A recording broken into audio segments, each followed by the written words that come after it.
Hey YouTube, gonna do a video here today. This has been a while now since I've had this. This is my deer from last year.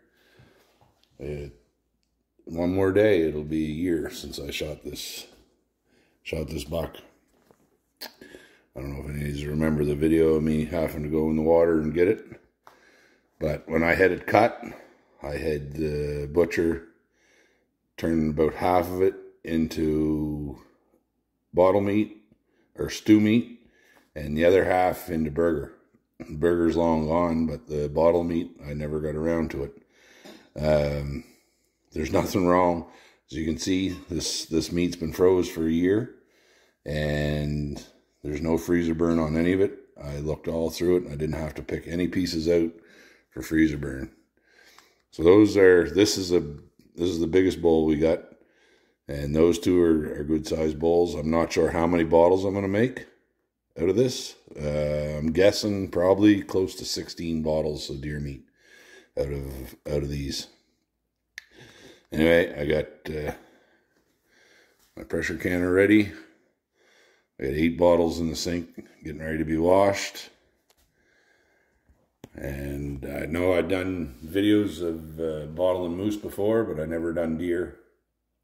I've bottled deer meat before, but we're pretty near out of bottled moose meat, so it was time to start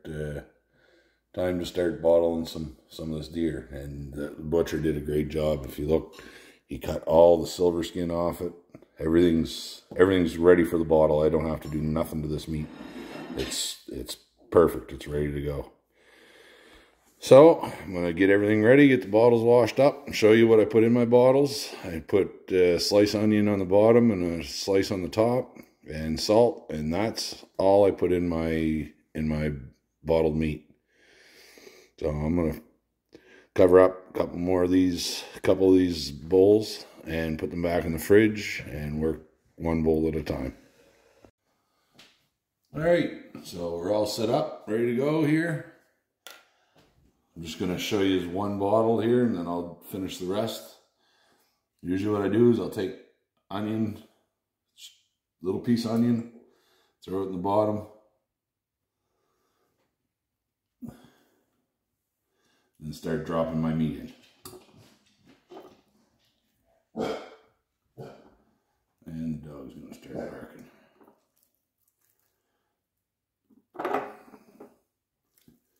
One big thing is you want to make sure you get all your air out. Pack them in your bottle nice and tight.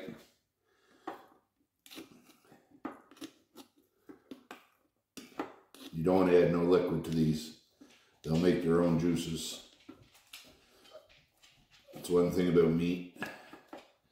You don't add water into it on a raw pack like this. I have made them before where these here aren't quart bottles or a pint bottle.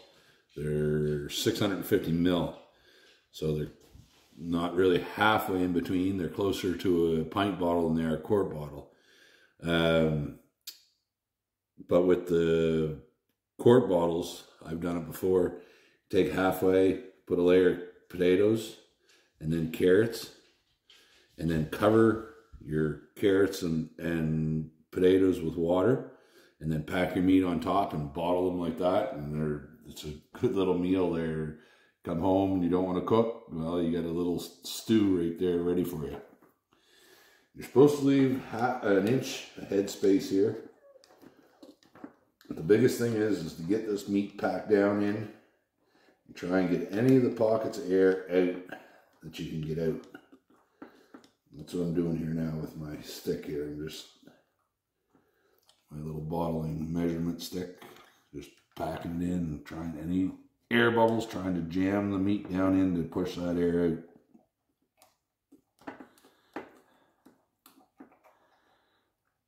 I don't know if it's showing on the bottom, but I am getting a lot of the pockets out, a lot of them air pockets out. And another thing, if you don't leave that inch of head space, you have a risk of your bottles boiling over in the canner. I have had that happen before and they've all sealed. I never had a problem with my meat. So So if you go over the inch, I'm not gonna tell you you're not gonna have a problem, but I didn't have a problem. Pretty near every time I do it, they boil over and they still seal. I watch for them and they do seal. So that's packed in pretty good. My inch, I've got more than an inch. I'm just going to put a couple more pieces in here, and this is where I get adding too much and they boil over. So I'm only going to add 2. A lot of times I go more than that, and like I said, they end up boiling over.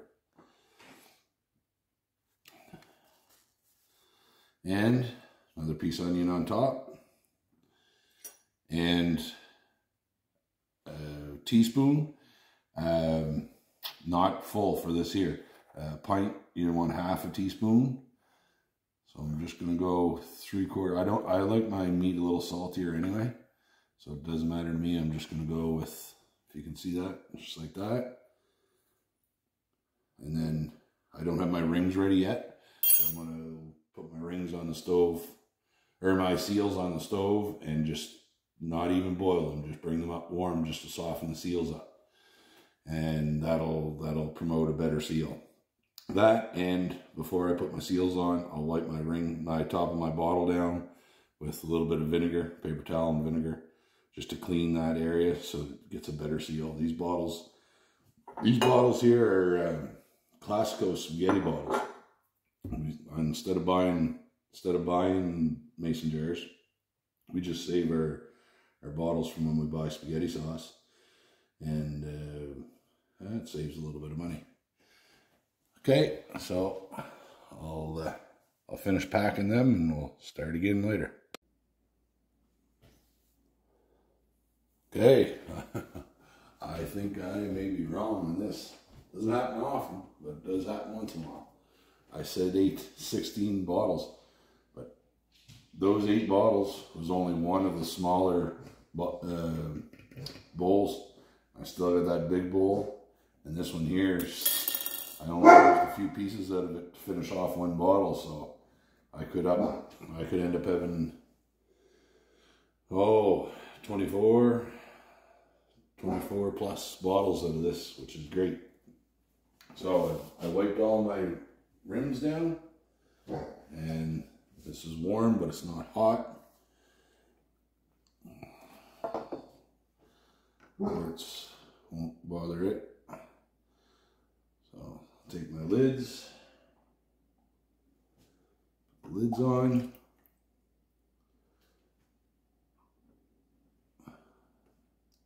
Like I said, these don't have to bottle, but it's good to warm them. It'll promote the sealing of them.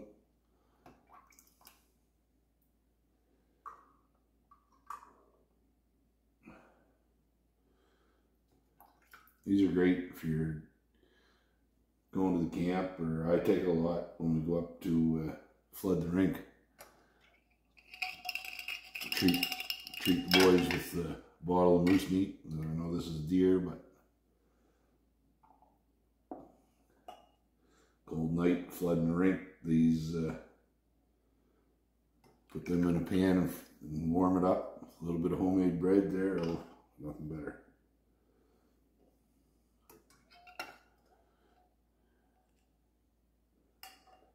Now your rings, just put your rings on,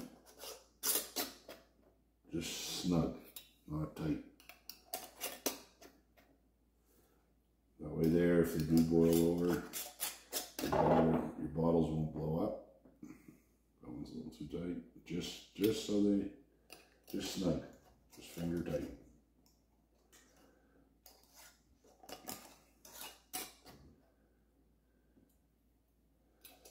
And after these seal, the next day I take my rings off and leave it with just the seal on. That way there, if you ever did have a problem with your meat, botulism or something like that, it'll blow the seal off, and you'll know about it. If you don't see it, you'll smell it in a few days. Meat will start to rot, which if you don't take them off, there's a chance it could create a suction and a vacuum and suck the seal back down, and you'll never know that you had botulism in your bottle until you eat it. You'll get very sick, you could die. So it's time to go in the pressure canner, and the way I do with my pressure canner is the same as everybody else. You put it in cold, the stove isn't on, bring it up until you start put your lid on, bring it out until you start seeing steam come out of your valve here. Leave your weight off. Once you get a full head of steam coming off of it, you put your rocker on and wait till it comes up to 11 pounds. And let it set at 11 pounds. Get up much more, you're cooking too fast. You want to try and regulate it so it stays rated at 11 pounds. And a quart bottle is 90 minutes, a pint bottle is 75. So these here, I'm going to go about 80 to 85 minutes is enough for them. I know they say anything above a pint, treat them as a quart, but I've done these at 90 minutes before and it just cooks them too much. So I like them between 80 and 85 minutes. Closer to the 85, about 83 minutes is all kinds for those. Then you turn your heat off, let the pressure drop, take your bottles out, let them set, let them seal, leave them overnight. Don't bother with them, leave them, let them cool. So that'll be the next seeing them go come out of the pressure canner. All right, another quick little clip here. That room was making a noise, but before you put your rocker on, my lock come up in place. That's an indication, another indication of it's time to put your rocker on. I've had steam coming out. I don't know if you can make that out. Now for the last couple minutes, and like I said, my lock just popped. So I'm going to throw my rocker on, and now that'll start to build pressure on my pressure gauge.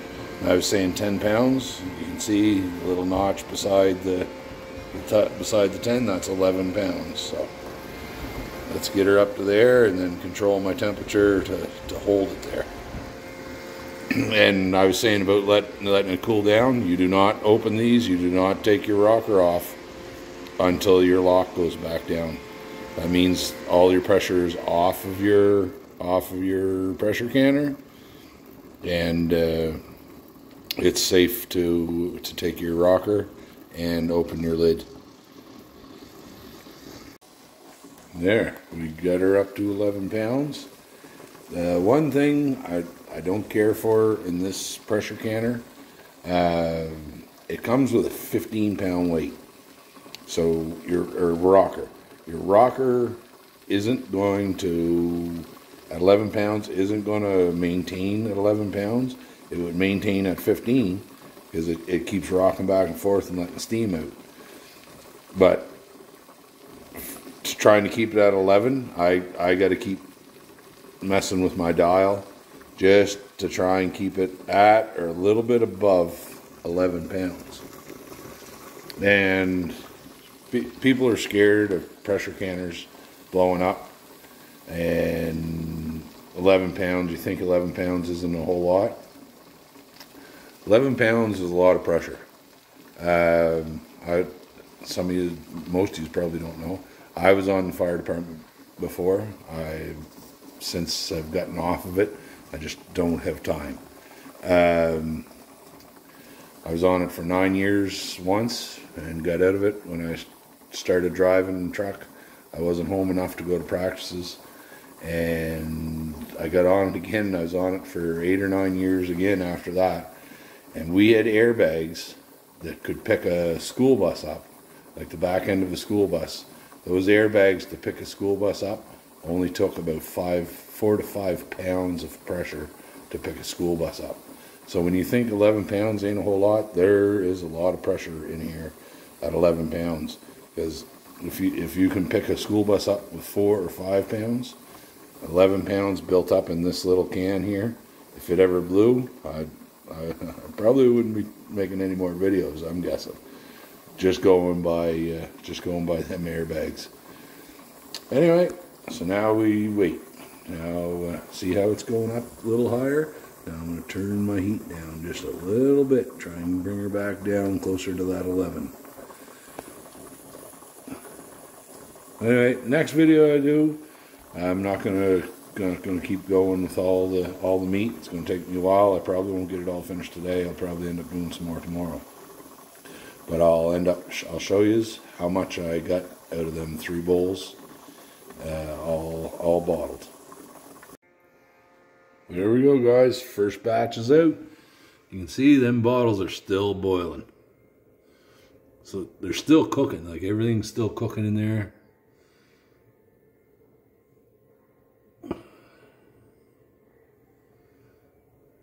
I had one snap. One seal for me. I heard it snap. I was kind of hoping it would do it while I was talking to you.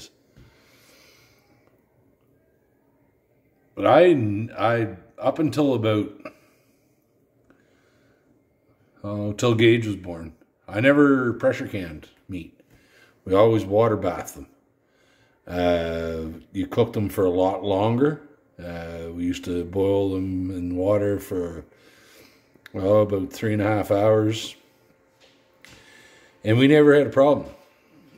But Gage was born, my young fella, and I decided, I was watching videos and they were talking about botulism and all that stuff, and I decided I was going to buy a pressure canner and start pressure canning. I don't think it's a bad idea, especially with meat. That thing there wasn't real expensive. I forget what it was now. It was 170 or 180 bucks, whatever it was, to have the assurance that your meat's being done right. Actually, I got a second batch on right now. They just went in. So that's 16 bottles with those 8 that just come out, and 16 in there. And that big bowl I had, I took 2.5 bottles out of the big bowl. So I'm definitely going to have 24 bottles at least. Yeah, so like I was saying, the pressure canner. Now I won't do meat without pressure canner. We did it all along, but it's just us. It's not nice to say, but I really didn't care. But when my young fellow was born, I don't want him growing up without a father, or don't want to kill him either. So I started pressure canning. So there's a look at what they look like when they first come out. Like I said, they're still boiling. They'll boil away quite a while in these bottles sitting here on the counter. That's good. It's tasty looking stuff. Anyway, guys, thanks for watching. Have a great day. Oh, this video ain't done yet. Sorry. Alright, second batch is up. It's the temperature I want it, a little high, but I'm going to regulate it. But I wanted to show you something else. A lot of you probably won't know what this is. It might look like chicken soup. This is chicken frico. This is an Acadian dish here in Atlantic, Canada. The French, their heritage is Acadian. My wife is half Acadian, but I make better frico than she does. I have no Acadian in me. She says I got it a little too much chicken, which I kind of agree. Let's switch hands here. A little too much chicken in this one, not enough carrots and potatoes. But this is such a simple dish, and let me know if you want to see a video of how to make this. All it is you boil your chicken. All I got in that is thighs, but usually I'll do a whole chicken in a big stock pot. And I make lots. I gave my mother a bowl about that size there, and we've had a pot that size there. We've ate twice off it. This will be the third meal off it, and there's another one left like this. Simple. Simple ingredients. Boil your chicken. Add a box of chicken broth in with it. A lot of people don't. I like putting the chicken broth in with it. It is a little greasy because all I used is thighs. If you see that oil on the top. If I would have used the whole chicken, it doesn't have that. The liquid is clear. And but ingredients: chicken, potatoes, carrots, salt, pepper, summer savory. That's it. There's nothing else. That's all that's in that. Anyway, if you want to see a video on how to make chicken frico, let me know. I'll gladly do one. Okay, we're done. Those 3 bowls ended up giving me 24 bottles. And I had, I don't know, about 15, 16 pieces that I fried up in the frying pan. And Gage ate most of them. I had 3 or 4 pieces, and Buddy had a couple pieces, and that was it. And Buddy's our dog, if you don't know. Anyway, this is the next day. Started the video yesterday around noon and got 16 of the bottles done. I only got 1 pressure canner. So I finished it off today, the last 8 bottles. Didn't finish them last night. Gage had hockey practice. Hockey's been taking some time, eh, buddy? Yeah. Huh? Yeah. How many times are you on the ice a week? 2, at least 2. 2? 3. You're or 4. on 4, some weeks 5 times a week, eh? Yeah. Yeah. What are you playing now? I'm playing Adam AA hockey. Yeah? Yes? As a goaltender. Yeah? Yeah. You hear the cans, the bottles snapping? Yeah. They're sealing.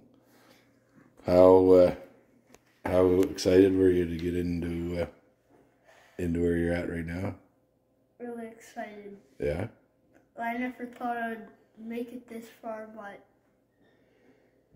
if you keep on following your dreams, if you keep on following what you want to get, you can get it. Yeah? Anything. Keep trying? Yeah. Yeah. Did a few goalie camps. Yeah.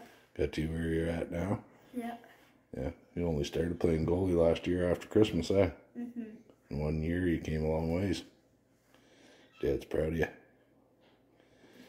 Anyway, what did you think of the moose meat that I cooked up? I like it. Not the bottles, the moose meat in the pan. This? Yeah. The deer, sorry. Good. Yeah? Yeah. Yeah. Better than moose? No. No. Better than partridge? No. No? But still pretty good. Yeah. Yeah. So what do we say at our end of our videos? Thanks for watching. Have a good day. Yeah. Bye.